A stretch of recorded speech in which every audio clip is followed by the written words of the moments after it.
পোয়া পিঠে আমাদের সকলের খুব পছন্দের একটা পিঠা এই পোয়া পিঠে। বিশেষ করে শীতকালে আমাদের প্রত্যেকের বাড়িতে একবার হলেও এই পোয়া পিঠা কিন্তু হয়েই থাকে। পোয়া পিঠে অনেক রকমভাবে খেয়ে দেখেছো, তবে একবার এইভাবে মুগ ডাল দিয়ে পোয়া পিঠা বানিয়ে দেখো। এমন সুন্দর নরম তুলতুলে ফুলকো ফুলকো জালিদার পিঠা তৈরি হবে, ভাবতেই পারবে না। জাস্ট খেয়ে দেখো, নিজেই অবাক হয়ে যাবে।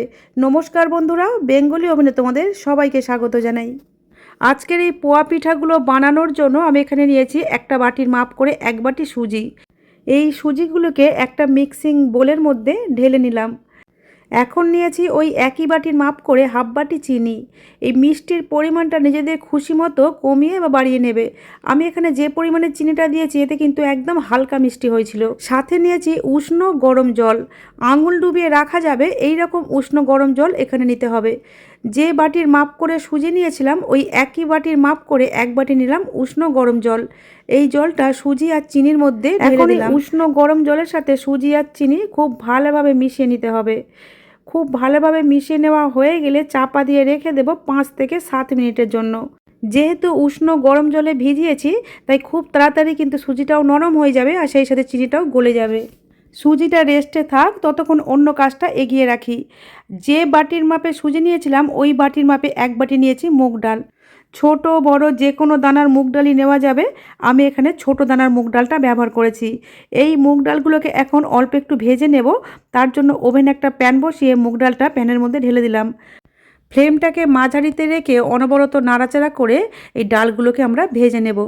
ততক্ষণই ভাজবো যতক্ষণ না এই ডালগুলোর গায়ে হালকা বাদামি কালার আসে।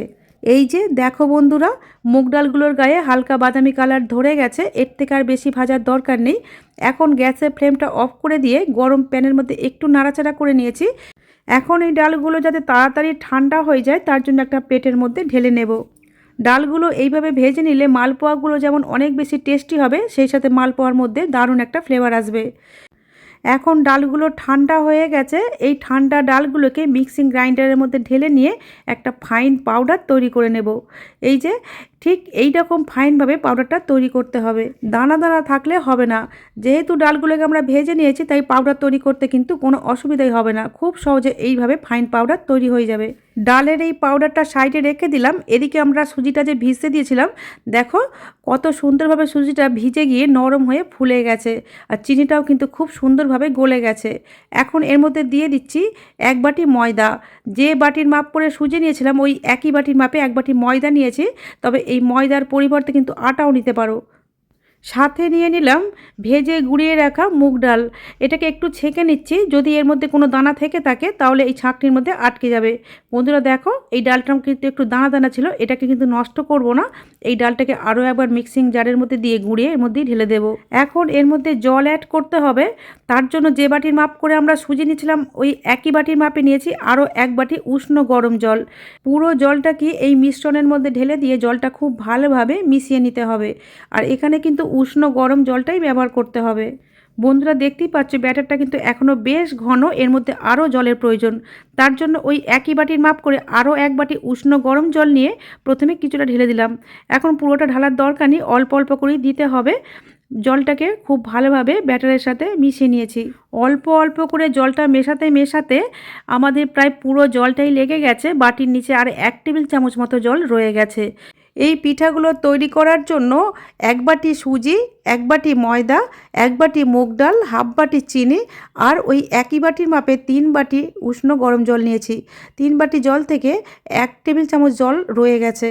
এই মাপে পোয়া পিঠাগুলো তৈরি করলে এর আগে যারা কোনোদিনও পোয়া পিঠা বানাওনি বা পোয়া পিঠা বানাতে গেলে যাদের পিঠাগুলো ফোলে না বা পিঠার ভিতরে শক্ত গুটলি থেকে যায়, তারাও কিন্তু প্রথমবারই একদম পারফেক্ট ফোলা ফোলা নরম তুলতুলে পিঠা তৈরি করে নিতে পারবে।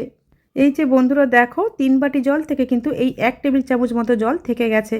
এখন পিঠাগুলোকে ভেজে নেব, তার জন্য ওভেনে বসিয়ে দিয়েছি একটা কড়াই। এখানেও একটা টিপস আছে, এই কড়াইটাকে কিন্তু প্রথমে খুব ভালোভাবে গরম করে নেবার পরেই তেল দিতে হবে। আমি এখানে বেশ কিছুটা পরিমাণে তেল দিয়ে দিয়েছি। এখন তেলটাকে হাই হিটে খুব ভালোভাবে গরম করে নিতে হবে। এদিকে ব্যাটারের মধ্যে আমরা কিন্তু এখনও কোনো লবণ মেশাইনি, এখন একটু লবণ মিশিয়ে দিলাম। লবণটা নিজেদের স্বাদ মতো দিতে হবে। লবণটাকে ব্যাটারের সাথে খুব ভালোভাবে মিশিয়ে নিয়েছি, আর সেই সাথে একটু ফেটিয়েও নিচ্ছি যাতে পিঠাগুলো খুব ভালোভাবে ফোলে। ব্যাটারের কনসিস্টেন্সিটা ঠিক এইরকম হবে। মালপোয়ার ব্যাটার কিন্তু একটু ঘনই হয়। আমি তোমাদের হাতার পিছন থেকে দাগ টেনেও কিন্তু দেখিয়ে দিয়েছি আগে, নিশ্চয়ই খেয়াল করেছো বন্ধুরা। হাতার পিছন থেকে কিন্তু একটা মোটা কোটিং পড়বে, যেটা একটার সাথে আরেকটা মিশে যাবে না দাগ টানার পরেও। প্রত্যেকটা পিঠাই যাতে ফুলকো ফুলকো বলের মতো হয়, তার জন্য এরকম একটা স্টিলের প্লেট বা স্টিলের বাটি বা এইরকম ছোট ছোট থালা অথবা টিফিন বক্সের ঢাকনা হলেও হবে। এইরকম একটা স্টিলের যে কোনো কিছু একটা নিয়ে তেলের মধ্যে ডুবিয়ে দিতে হবে। তারপর এই প্লেট বা বাটিটাকেও খুব ভালোভাবে গরম করে নিতে হবে। এখানেও একটা টিপস আছে, এই প্লেট বা বাটি যেটাই ব্যবহার করো না কেন সেটাও কিন্তু শুকনো নিতে হবে, ভিজে যেন না হয়।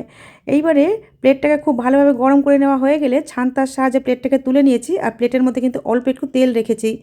এখন এই প্লেটটাকে এই তেলের মধ্যে ডুবিয়ে দিতে হবে। তেলটা এখন খুব গরম, ফ্লেমটাকে একটু কমিয়ে মাঝারি থেকে হাইতে রাখতে হবে। দেখবে ব্যাটারটা তেলে দেবার কিছুক্ষণের মধ্যেই কিন্তু এটা বলের মতো ফুলে যাবে, আর প্লেট থেকে আপনা আপনি খুলে চলে আসবে। দেখতেই পাচ্ছ বন্ধুরা, পিঠাটা কত সুন্দর বলের মতো গোল হয়ে ফুলে উঠেছে, আর প্লেট থেকে আপনা আপনি ছেড়ে এসে তেলের মধ্যে ভেসে উঠেছে। এখন নিজের পছন্দের কালার করে ভেজে নিতে হবে। আর যদি এই পোয়া পিঠাগুলো একটু মুচমুচে করে খেতে চাও, তাহলে ফ্লেমটাকে কমিয়ে উল্টে পাল্টে দুপিঠটাই মুচমুচে করে ভেজে নিতে হবে। আমি এখানে একটু নরম করেই তৈরি করেছিলাম, তাই তেল থেকে তুলে নিয়েছি প্লেটের মধ্যে।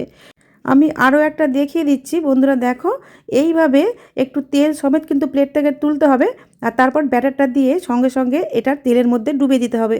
আর লক্ষ্য রাখতে হবে তেলটা যেন বেশ গরম থাকে, কারণ তেলের টেম্পারেচার কমে গেলে পিঠাগুলো কিন্তু বলের মতো ফুলতে চাইবে না। এই টিপসগুলো মেনে চললে প্রত্যেকটা পিঠাই এরকম বলের মতো ফুলবে আর নরম তুলতুলে হবে। দেখো 2 নম্বর পিঠাটাও কিন্তু তৈরি হয়ে গেল। শুধু মুগ ডালের পোয়া পিঠা না, যে কোনো পোয়া পিঠাই এই পদ্ধতিতে তৈরি করলে কিন্তু প্রত্যেকটা পিঠাই এইভাবেই ফুলবে। শুধু মাপটা ঠিকঠাক রাখতে হবে। যদি মুগ ডাল দিয়ে তৈরি করতে না চাও, তাহলে যতটা সুজি নেবে ঠিক তার ডবল পরিমাণে ময়দা নিতে হবে। একঘেয়ে মালপোয়া পিঠা তৈরি না করে এইভাবে একবার মুগ ডাল দিয়ে তৈরি করে দেখো, যাকেই খাবে তারই কিন্তু প্রশংসা পাবে, আর খেতেও খুব মজার স্বাদের হয়। নিশ্চয়ই লক্ষ্য করলে বন্ধুরা, এই ব্যাটারটা কিন্তু আমি প্লেটটাকে না তুলে সরাসরি তেলের মধ্যেই প্লেটের ওপর দিয়েছিলাম, তাতেও দেখো কত সুন্দর ফুলকো হয়েছে। এইভাবেও তৈরি করতে পারো। আবার এগুলো কি যদি মিনি মালপোয়া তৈরি করতে চাও, তাহলে এইভাবে অল্প অল্প করে দিয়ে তৈরি করবে, দেখবে সেগুলো কত সুন্দর বলের মতো ফুলেছে প্রত্যেকটা মালপোয়াই। বন্ধুরা দেখিয়ে বুঝতে পারছো প্রত্যেকটা মিনি মালপোয়া কত সুন্দরভাবে ফুলেছে। আমি সব রকমভাবেই দেখিয়ে দিলাম, তোমরা তোমাদের খুশি মতো তৈরি করে নিতে পারো। আর যদি বাড়িতে তৈরি করো, আমাকে কমেন্টে জানাতে ভুলো না যে এই মালপোয়াগুলো খেতে তোমাদের কেমন লেগেছিল। আমি আমার চ্যানেলে এই রকমই হাতের কাছে থাকা উপকরণ দিয়ে সহজভাবে তৈরি নতুন নতুন রেসিপির ভিডিও আপলোড করে থাকি। এই রকম রেসিপির ভিডিওর আপডেট সবার আগে পাওয়ার জন্য ইউটিউব থেকে দেখলে চ্যানেলটা সাবস্ক্রাইব করার, আর এফবি পেজ থেকে দেখলে পেজটাকে ফলো করে নেওয়ার অনুরোধ রইল। বন্ধুরা আজ তাহলে এই পর্যন্তই। তোমাদের সাথে আবার আমার দেখা হবে নতুন কোনো রেসিপির সাথে। তোমরা ভালো থেকো, সুস্থ থেকো, সাবধানে থেকো।